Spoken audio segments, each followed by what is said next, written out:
사랑하는 성도 여러분, 오늘 제가 여러분께 들려드릴 이야기는 저 자신도 처음 들었을 때 믿기지 않았던 놀라운 간증입니다.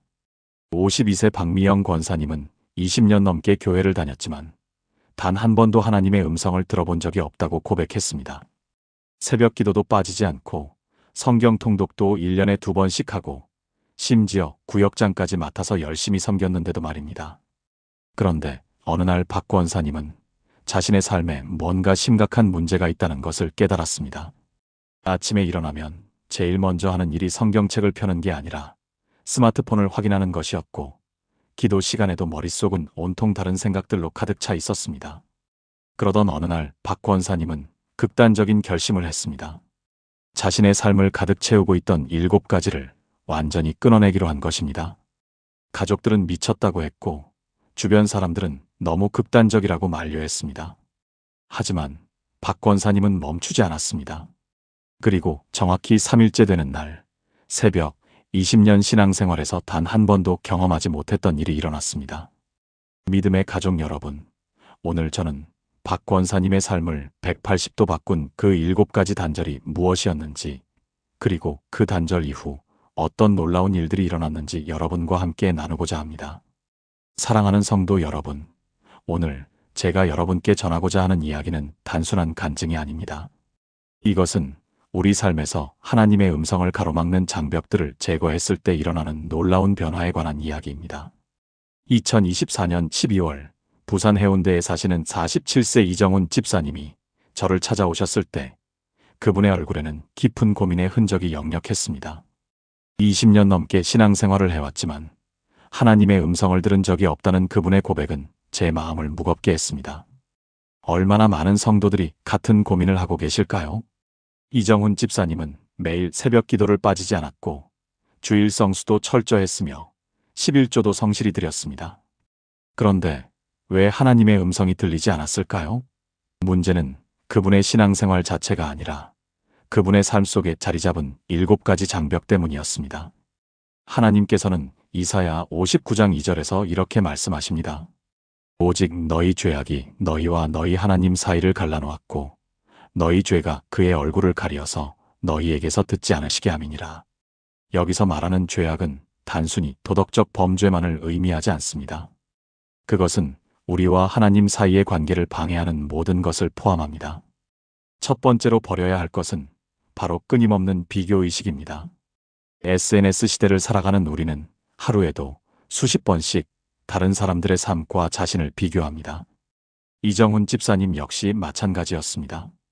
그분은 인스타그램에서 매일 2시간 이상을 보내며 다른 사람들의 화려한 삶을 보면서 자신의 삶을 초라하게 여겼습니다. 더 좋은 차를 가진 교우, 더 큰 집에 사는 친구, 더 성공한 사업가들을 보면서 하나님께 감사하기보다는 불평과 원망이 마음속에 가득했습니다. 고린도후서 10장 12절은 이렇게 경고합니다. 우리가 감히 스스로 칭찬하는 자들과 더불어 우리를 짝하며 비교할 수 없노라.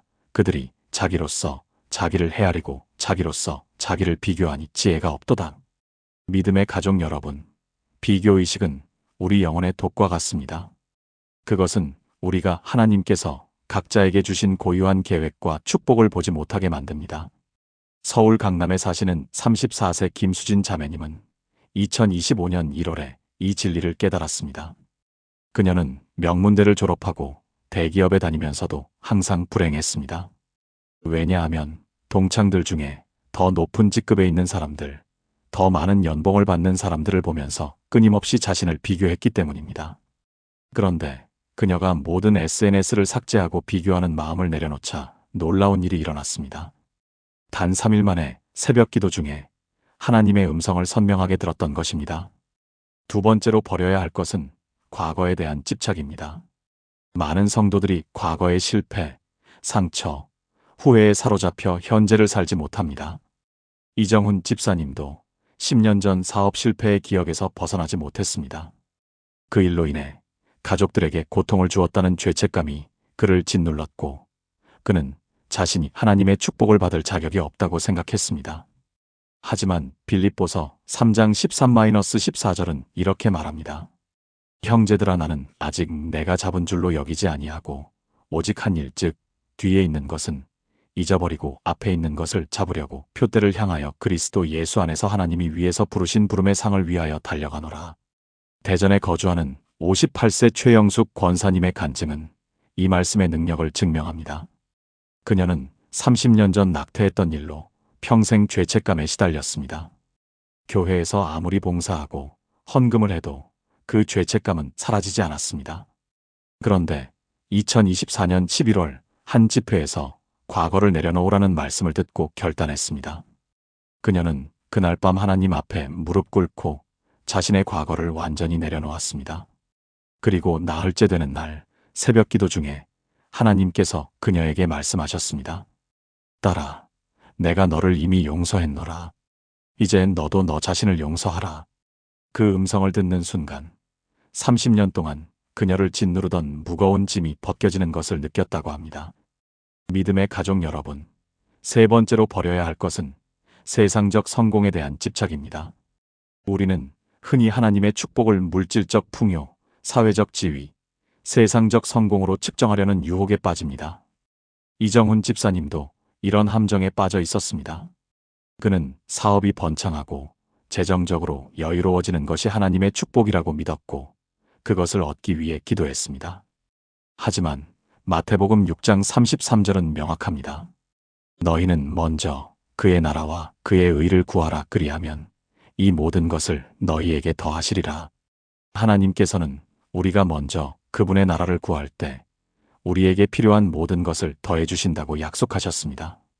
광주에 사시는 41세 박진우 장로님의 이야기는 이 진리를 생생하게 보여줍니다. 그는 IT 회사를 운영하면서 연 매출 50억을 목표로 정하고 그것을 이루기 위해 모든 것을 쏟아부었습니다. 교회 봉사도, 가족과의 시간도, 심지어 건강까지도 희생했습니다. 그는 하나님께 사업의 성공을 위해 기도했지만 정작 하나님의 음성은 들리지 않았습니다. 2025년 2월 그는 과로로 쓰러져 병원에 입원했고 그곳에서 3달을 보내야 했습니다. 병상에서 그는 자신의 삶을 돌아보았습니다. 그리고 깨달았습니다.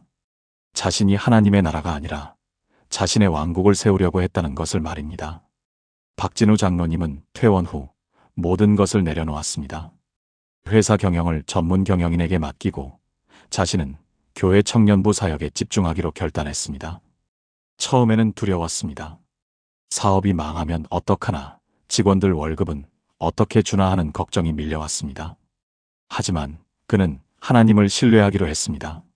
놀랍게도 그가 사역에 집중하기 시작한 지 한 달 만에 회사는 역대 최대 매출을 기록했습니다. 더 놀라운 것은 그가 매일 아침 기도하는 중에 사업 전략에 대한 하나님의 음성을 듣기 시작했다는 것입니다. 하나님께서는 그에게 어떤 프로젝트를 진행해야 하는지, 어떤 사람을 채용해야 하는지, 심지어 어떤 거래처와 계약을 맺어야 하는지까지 구체적으로 말씀해 주셨습니다. 네 번째로 버려야 할 것은 원망과 불평입니다. 이것은 우리와 하나님 사이의 교제를 가로막는 가장 큰 장벽 중 하나입니다. 민수기 14장 27절에서 하나님께서는 이렇게 말씀하셨습니다. 이 악한 회중이 나를 향하여 원망하니 내가 그들의 원망하는 소리를 들었노라. 얼마나 더 들으랴? 이스라엘 백성들은 하나님께서 애굽에서 구원해 주시고 매일 만나와 메추라기로 먹이셨음에도 불구하고 끊임없이 원망하고 불평했습니다. 그 결과 그들은 광야에서 40년을 헤매야 했고 약속의 땅에 들어가지 못했습니다. 인천에 거주하는 29세 정민지 집사님은 2024년 10월까지 원망의 노예였습니다. 그녀는 명문대를 졸업했지만 원하는 직장에 취업하지 못했고 연애도 번번이 실패했으며 심지어 건강까지 나빠졌습니다. 그녀는 하나님께 왜 자신만 이렇게 힘든지, 왜 기도해도 응답이 없는지 원망했습니다. 교회에 나가지만 예배 시간에도 마음속으로는 불평이 가득했습니다. 그런데 한 선배 권사님이 그녀에게 이렇게 말했습니다. 민지야, 내가 하나님의 음성을 듣지 못하는 이유는 내 입에서 나오는 원망과 불평 소리가 너무 커서 하나님의 음성이 들리지 않기 때문이야. 사랑하는 성도 여러분, 이 말을 들은 정민지 집사님은 큰 충격을 받았습니다. 그녀는 그날부터 입술의 말을 조심하기 시작했습니다. 힘든 상황에서도 감사의 제목을 찾으려고 노력했고 불평 대신 찬양을 선택했습니다. 처음에는 어색하고 억지스러웠지만 점점 자연스러워졌습니다. 그리고 정확히 일주일 후 그녀는 새벽 기도 중에 하나님의 따뜻한 음성을 들었습니다. 딸아, 내가 너를 사랑한다. 내가 너를 위해 예비한 것이 있으니 조금만 더 기다리거라. 그 음성을 들은 후 한 달 만에 그녀는 꿈에 그리던 회사에 취업했고 3개월 후에는 신앙이 좋은 남자를 만나 현재 결혼을 앞두고 있습니다. 다섯 번째로 버려야 할 것은 용서하지 못하는 마음입니다. 마태복음 6장 14-15절에서 예수님께서는 이렇게 말씀하셨습니다. 너희가 사람의 잘못을 용서하면 너희 하늘 아버지께서도 너희 잘못을 용서하시려니와 너희가 사람의 잘못을 용서하지 아니하면 너희 아버지께서도 너희 잘못을 용서하지 아니하시리라. 용서하지 못하는 마음은 우리 영혼을 감옥에 가두고 하나님의 음성을 듣지 못하게 만듭니다. 울산에 사시는 63세 한상철 권사님은 20년 동안 형제와 원수처럼 지냈습니다. 재산 분할 문제로 다툰 이후 두 사람은 서로 얼굴도 보지 않았습니다.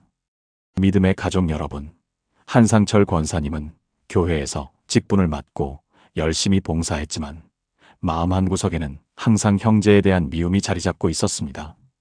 그는 하나님께 기도할 때마다 형제가 먼저 잘못을 인정하고 사과하기를 간구했습니다. 하지만 하나님의 응답은 없었습니다. 2024년 12월 그는 심한 가슴 통증으로 병원에 실려갔고 의사는 스트레스가 원인이라고 진단했습니다. 병상에서 그는 목사님의 신방을 받았고 목사님은 이렇게 말씀하셨습니다. 권사님, 형제를 용서하지 않으면 권사님 자신이 계속 고통받습니다.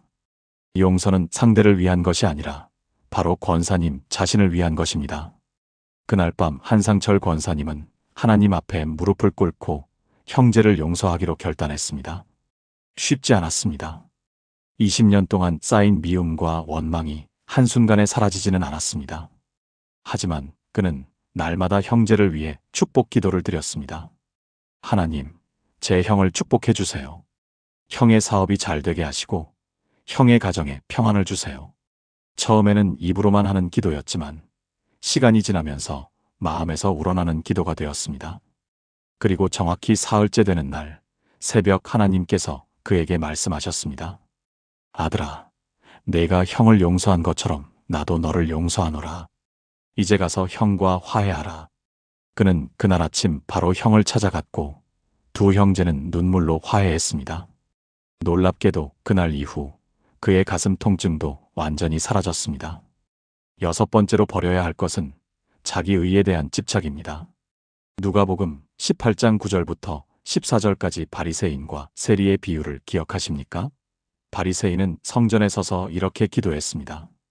하나님이여, 나는 다른 사람들 곧 토색, 불에, 간음을 하는 자들과 같지 아니하고 이 세리와도 같지 아니함을 감사하나이다.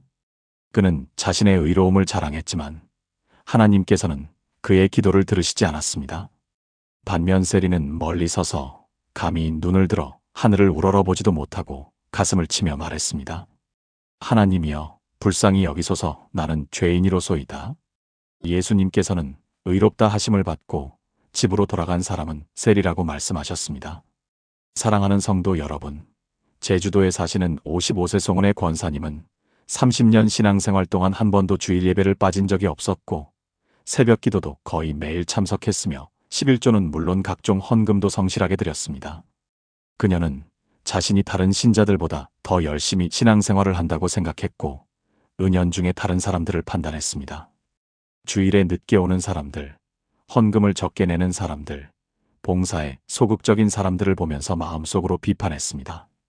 그런데 2025년 1월 그녀는 갑자기 건강이 악화되어 병원 신세를 지게 되었습니다.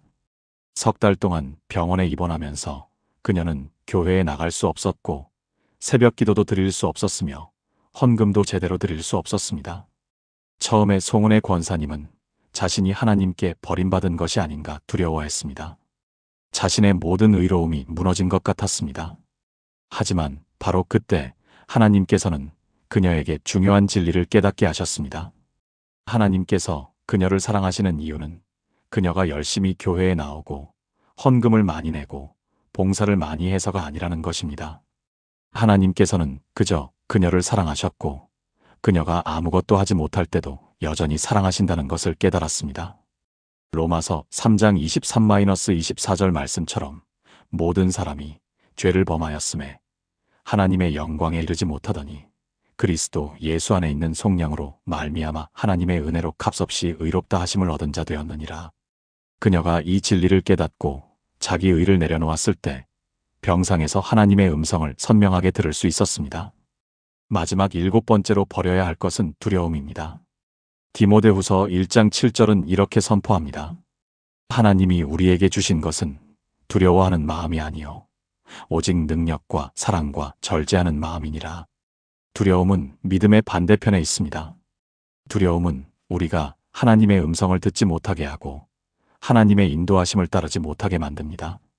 많은 성도들이 미래에 대한 두려움, 실패에 대한 두려움, 사람들의 시선에 대한 두려움 때문에 하나님께서 인도하시는 길을 가지 못합니다. 춘천에 사시는 38세 윤재훈 집사님은 2024년 11월까지 두려움의 포로였습니다. 그는 하나님께서 선교사로 부르시는 음성을 여러 번 들었지만 안정적인 직장을 포기하는 것이 두려워서 순종하지 못했습니다. 윤재훈 집사님은 밤마다 악몽을 꾸었습니다. 선교지에서 실패하는 꿈, 가족이 고생하는 꿈, 경제적으로 파탄나는 꿈을 반복해서 꾸었습니다. 그는 하나님께 기도했지만 두려움이 너무 커서 하나님의 음성이 들리지 않았습니다. 그런데 어느 날 그는 마태복음 10장 39절 말씀을 묵상하게 되었습니다. 자기 목숨을 얻는 자는 잃을 것이요 나를 위하여 자기 목숨을 잃는 자는 얻으리라. 그는 깨달았습니다. 자신이 지키려고 하는 안전과 안정이 오히려 진정한 생명을 잃게 만든다는 것을 말입니다. 그날 밤 그는 모든 두려움을 하나님께 내려놓았습니다. 하나님, 제가 실패해도 좋습니다. 제가 가난해져도 좋습니다. 다만 하나님의 뜻을 따르게 해주세요. 이렇게 기도하자마자 그의 마음에 평안이 찾아왔고 이틀 후 새벽 기도 중에 하나님께서는 그에게 구체적인 선교지와 사역 방향을 알려주셨습니다. 그는 현재 가족과 함께 캄보디아 선교를 준비하고 있으며 그의 얼굴에는 두려움 대신 기쁨이 넘칩니다. 사랑하는 성도 여러분, 4번째로 버려야 할 것은 비교와 경쟁의식입니다. 우리는 종종 다른 사람의 신앙생활을 보며 자신을 평가하고 누가 더 은혜 받았는지, 누가 더 축복받았는지 비교하는 덫에 빠집니다. 이것이 바로 하나님의 음성을 듣지 못하게 만드는 가장 교묘한 방해물 중 하나입니다. 2025년 1월 대전 유성구에 사시는 39세 김태현 집사님의 이야기를 들어보시겠습니다. 그는 교회에서 찬양팀을 섬기고 있었는데 항상 다른 찬양 리더와 자신을 비교했습니다. 왜 저 사람은 기도만 하면 눈물이 나고 은혜가 충만한 것처럼 보일까? 왜 나는 아무리 기도해도 그런 감동이 없을까? 그는 매주 예배 때마다 다른 사람들의 모습을 관찰하며 자신의 영적 상태를 측정했습니다. 그러다 보니 정작 하나님께 집중하지 못했고 예배가 끝나면 늘 공허함만 남았습니다. 고린도후서 10장 12절은 이렇게 말씀합니다. 우리는 자기를 칭찬하는 어떤 자와 더불어 감히 짝하며 비교할 수 없노라. 그러나 그들이 자기로서 자기를 헤아리고 자기로서 자기를 비교하니 지혜가 없도다. 하나님께서는 각 사람에게 고유한 부르심과 계획을 가지고 계십니다. 다른 사람의 신앙 여정과 나의 여정은 완전히 다른 길입니다. 김태현 집사님은 어느 날 새벽 기도회에서 목사님의 말씀을 듣고 큰 깨달음을 얻었습니다. 여러분이 다른 사람을 볼 때 하나님은 여러분을 보지 못합니다. 여러분의 눈이 옆 사람에게 가 있을 때 하나님의 음성은 여러분에게 닿지 못합니다. 그날 밤 그는 무릎을 꿇고 통회하며 기도했습니다. 하나님, 저는 그동안 다른 사람들과 저를 비교하느라 정작 주님을 바라보지 못했습니다. 이제 저는 다른 사람이 어떻든 상관없이 오직 주님만 바라보며 주님께서 제게 주신 고유한 길을 걷겠습니다. 그가 비교의식을 내려놓은 후 놀라운 일이 일어났습니다. 찬양을 인도할 때 더 이상 다른 찬양 리더의 모습이 신경 쓰이지 않았고 오직 하나님께 집중할 수 있었습니다. 그러자 예배 중에 하나님께서 그에게 말씀하시기 시작했습니다. 내가 나만 바라볼 때 내가 너를 통해 일할 수 있다. 3일 후 그가 인도한 찬양 시간에 성도들이 눈물로 회개하며 은혜를 받는 역사가 일어났습니다. 그것은 그가 잘해서가 아니라 비교의식을 버리고 순전히 하나님께 집중했기 때문이었습니다. 믿음의 가족 여러분, 다섯 번째로 버려야 할 것은 과거의 상처와 실패에 대한 집착입니다. 많은 성도들이 과거에 겪은 아픔과 실패의 기억에 갇혀 현재 하나님께서 하시는 일을 보지 못합니다. 과거는 우리를 가르치는 스승이 되어야 하지 우리를 묶는 족쇄가 되어서는 안 됩니다. 서울 강남구에 사시는 55세 오경희 권사님은 15년 전 사업 실패로 큰 빚을 지고 그 과정에서 교회 성도들에게 도움을 요청했다가 거절당한 아픈 경험이 있었습니다. 그 후로 그녀는 하나님께 기도할 때마다 그 상처가 떠올랐고, 하나님, 그때 왜 저를 도와주지 않으셨습니까? 왜 제 기도를 들어주지 않으셨습니까? 라고 따지듯 기도했습니다. 신앙생활은 했지만 마음 깊은 곳에서는 하나님을 온전히 신뢰하지 못했습니다. 이사야 43장 18절에서 19절은 이렇게 선포합니다. 너희는 이전 일을 기억하지 말며 옛날 일을 생각하지 말라보라. 내가 새 일을 행하리니 이제 나타낼 것이라. 너희가 그것을 알지 못하겠느냐. 반드시 내가 광야에 길을 사막에 강을 내리니. 하나님은 과거에 머물러 있는 우리를 새로운 미래로 인도하기 원하십니다. 2024년 12월 오경희 권사님은 한 집회에서 과거를 내려놓는 기도를 받았습니다. 처음에는 쉽지 않았습니다. 15년 동안 마음에 품어온 상처를 하루아침에 놓기란 결코 쉬운 일이 아니었습니다. 하지만 그녀는 결단했습니다. 하나님, 제가 과거에 묶여있는 동안 주님께서 지금 제게 주시려는 축복을 받지 못했습니다. 이제 저는 과거를 주님께 맡기고 주님께서 예비하신 새로운 길을 걷겠습니다. 그녀가 과거를 내려놓은 후 하나님께서는 그녀에게 새로운 비전을 주셨습니다. 자신과 같은 상처를 가진 사람들을 돕는 사역이었습니다. 그녀는 작은 카페를 열어 경제적 어려움을 겪는 이웃들에게 무료로 식사를 제공하기 시작했습니다. 놀랍게도 그 카페는 입소문을 타고 많은 사람들의 도움을 받게 되었고, 지금은 매월 200명 이상의 이웃을 섬기는 공간이 되었습니다. 과거의 상처가 이제는 다른 사람을 치유하는 통로가 된 것입니다. 그녀는 고백합니다. 과거를 붙잡고 있을 때는 하나님의 음성이 들리지 않았습니다. 하지만 과거를 내려놓자 하나님께서 제 인생에 예비하신 놀라운 계획이 보이기 시작했습니다. 사랑하는 성도 여러분, 여섯 번째로 버려야 할 것은 인간적인 계획과 방법에 대한 의존입니다. 우리는 종종 하나님께 기도하면서도 실제로는 우리 자신의 지혜와 능력, 인맥과 전략에 의지합니다. 이것은 하나님을 신뢰한다고 말하면서도 실제로는 하나님을 믿지 못하는 이중적인 모습입니다. 인천 남동구에 사시는 43세 정민수 장로님의 이야기는 우리에게 큰 교훈을 줍니다. 그는 중소기업을 운영하는 사업가로 매사를 철저히 계획하고 분석하는 스타일이었습니다. 신앙생활도 마찬가지였습니다. 교회 건축위원으로 섬길 때도 전문가들의 의견을 듣고 시장 조사를 하며 모든 것을 완벽하게 준비했습니다. 물론 기도도 했지만 그에게 기도는 자신의 계획을 승인받는 절차에 가까웠습니다. 잠언 3장 5절에서 6절은 이렇게 말씀합니다. 너는 마음을 다하여 여호와를 신뢰하고 내 명철을 의지하지 말라. 너는 범사에 그를 인정하라. 그리하면 내 길을 지도하시리라. 하나님께서는 우리의 명철과 계획이 아닌 온전한 신뢰와 순종을 원하십니다. 2025년 1월 정민수 장로님의 회사는 갑자기 큰 위기에 봉착했습니다. 주요 거래처가 계약을 파기했고 준비해둔 모든 대책이 소용없었습니다. 그는 처음으로 자신의 능력과 계획이 얼마나 무력한지 깨달았습니다. 그날 밤 그는 사무실에서 무릎을 꿇고 통곡하며 기도했습니다. 하나님, 저는 그동안 주님께 기도하면서도 제 방법대로 살았습니다. 제 지혜와 능력을 의지했습니다. 이제 저는 모든 것을 주님께 맡깁니다. 주님께서 인도하시는 대로 따르겠습니다. 그가 자신의 계획과 방법을 내려놓고 하나님께 온전히 맡긴 후 하나님께서는 그에게 전혀 예상하지 못한 길을 보여주셨습니다. 기도 중에 한 사회적 기업과 협력하라는 마음이 강하게 임했습니다. 인간적으로 생각하면 수익성이 떨어지는 선택이었지만 그는 순종했습니다. 놀랍게도 그 결정으로 회사는 새로운 시장을 개척하게 되었고 3개월 만에 위기를 극복했을 뿐 아니라 이전보다 더 안정적인 구조를 갖추게 되었습니다. 정민수 장로님은 고백합니다. 제 계획을 버리고 하나님의 인도하심을 따랐을 때 제가 상상했던 것보다 훨씬 더 좋은 결과를 경험했습니다. 이제 저는 모든 일에 먼저 하나님의 음성을 듣고자 합니다. 사랑하는 성도 여러분, 이제 마지막 7번째로 버려야 할 것을 말씀드리겠습니다. 이것은 어쩌면 가장 은밀하면서도 가장 강력하게 우리를 묶고 있는 것일지도 모릅니다. 바로 우리 자신의 의로움과 영적 교만입니다.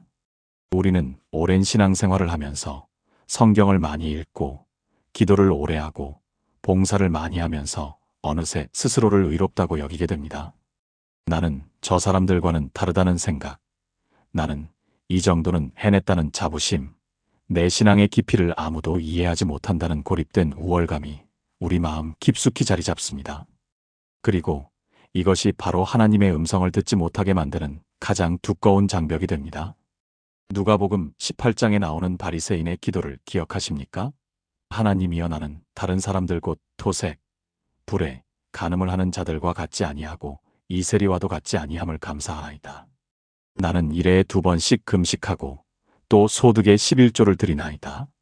그는 기도하고 있었지만 실제로는 자기 자신과 대화하고 있었습니다. 그의 의로움에 대한 자부심이 하나님과의 진정한 만남을 가로막고 있었던 것입니다. 48세 김정훈 장로님의 이야기를 들려드리겠습니다.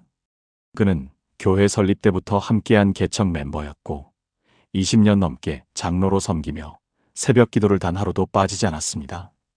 그는 교회의 기둥 같은 존재였고 많은 성도들이 그를 존경했습니다. 그런데 어느 날 그는 자신이 기도 중에 하나님의 음성을 들은 지가 너무 오래되었다는 것을 깨달았습니다. 형식적인 기도는 했지만 하나님과의 살아있는 교제는 사라진 지 오래였습니다. 그가 솔직하게 고백했습니다. 목사님, 저는 언제부턴가 기도할 때 하나님께 간구하는 것이 아니라 제가 얼마나 신실한 사람인지를 하나님께 보고하고 있었습니다. 새벽기도 출석, 헌금 내역, 봉사활동들을 나열하면서 저는 이만큼 했습니다라고 말하고 있었던 거죠. 저는 하나님의 은혜가 필요 없는 사람처럼 행동했습니다. 그의 눈에서 눈물이 흘러내렸습니다. 저는 제 의로움에 취해서 하나님의 음성을 듣지 못하고 있었습니다. 김 장로님은 그날부터 모든 것을 내려놓았습니다.